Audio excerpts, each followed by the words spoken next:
All right, we are live. We're sitting here with Phil Carson. Phil Carson is someone who's instrumental in terms of being a part of my book, and the fact that in the beginning of my book is the group AC/DC, and then also in the book is Robert Plant from Led Zeppelin. So I wanted to start off because I had met Phil over the years, and he also works with the band Foreigner and a number of others. But he is uh, very instrumental in terms of the success of these two very important bands that have, changed the course of music history. So, getting right into it, Phil Carson, a pleasure to have you. You were instrumental in signing both AC/DC and working closely with Led Zeppelin. Looking back, what's what first stood out with you about each band that made you believe that they were worth fighting for? AC/DC were really one of the greatest rock bands of all time. And when I first saw them, I just felt that they had something really new and something very special to say. The record company I worked for at the time, which was, of course, Atlantic Records, I was executive vice president. Uh, my colleagues at the record company didn't see it quite that way with AC/DC. In fact, they really didn't like the band. They thought they were very derivative. And the first album came out and made a little bit of noise in England, not very much in America, I have to say. But they decided to drop the band after the first album. Meanwhile, I realised that I was right and this band could do something. So fortunately, I was able to re-sign them without having to pay them any more money, which was a masterstroke. In fact, I signed AC/DC for what is probably the most profitable record deal in the history of the music business. I signed AC/DC to a 15-album deal for $25,000. Holy, Yes, wow. I'll do that. Okay. Wow. Okay.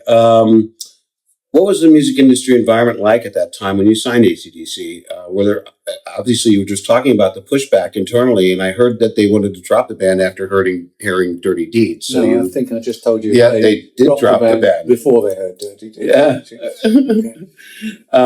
So when you first saw them perform, what was your initial reaction to their presence? The first time I actually saw them live was at one of the pub gigs in England. Can't even remember which one.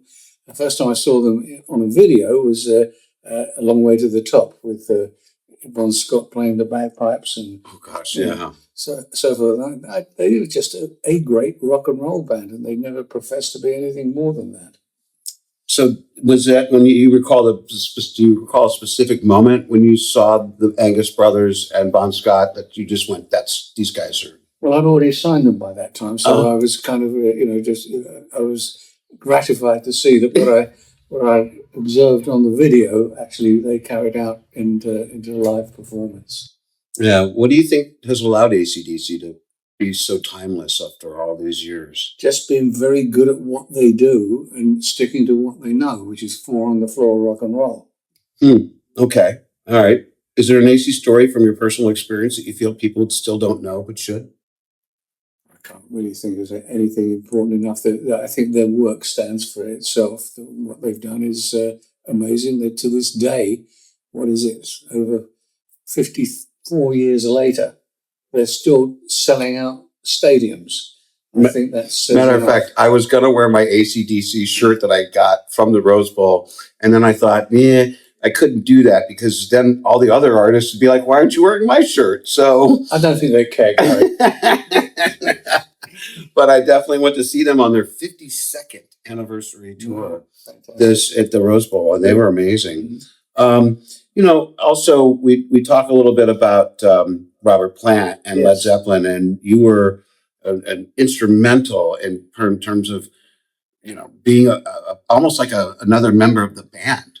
I wouldn't go as far as to say that I could be described as another member of the band, but we certainly did get along very, very well. And on occasion, they would allow me to come up and play bass with them, and John Paul Jones would play keyboards. But I would say that John Paul Jones plays better bass with his feet on the pedals of a Hammond organ than I could ever play. But nonetheless, it is true to say that I'm the only musician that has actually played live on stage with both AC/DC and Led Zeppelin.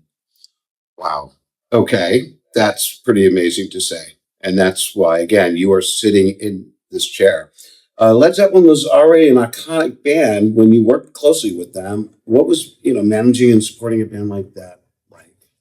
Well, Peter Grant was the manager of Led Right, Zeppelin. right. I ran the record company. Right. As far as they were concerned, I was the conduit between Atlantic and Led Zeppelin. Right. And it was not an easy task all the time. The band demanded a great presence from their support people, and I was one of them, and I was very happy to have been part of it. When you think about their legacy today, what aspect do you feel is still misunderstood or maybe unrepresented or unappreciated? Well, I think the latest film that they brought out, called Becoming Led Zeppelin, should have educated everybody into why this band was wonderful, because they were just brilliant musicians. When I was at Atlantic, Jerry Wexler, who was one of the early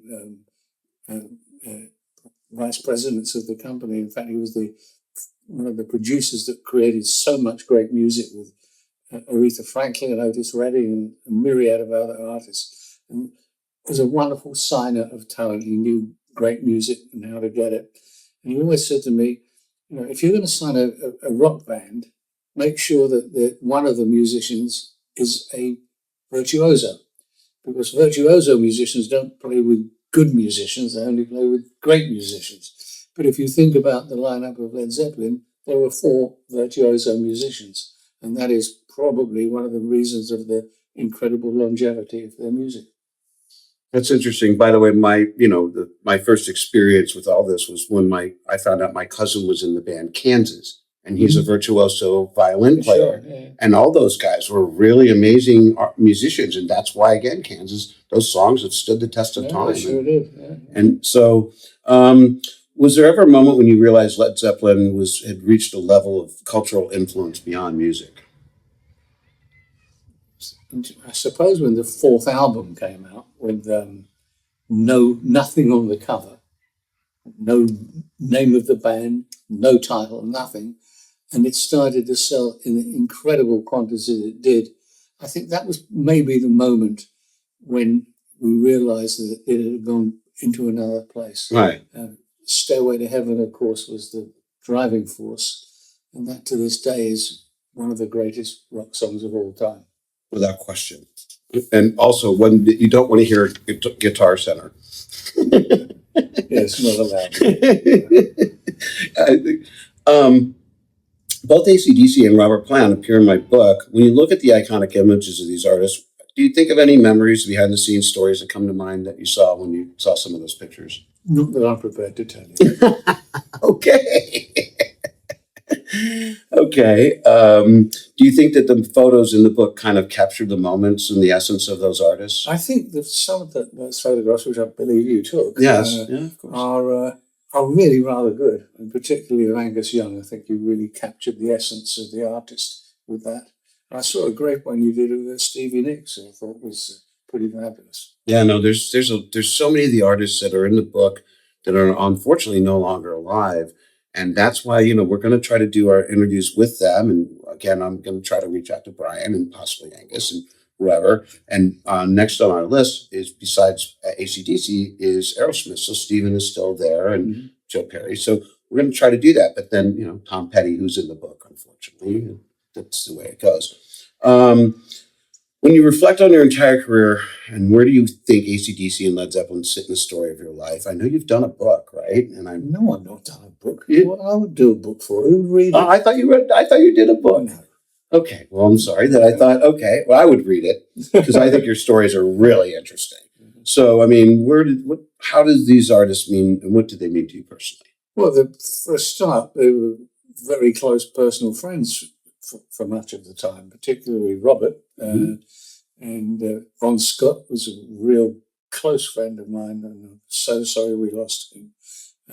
But I was on the road with these guys, for at least most of the early years. So we had a lot of fun together and saw a lot of things, and I think turned a lot of people onto some great music. And that was very important to me to do that.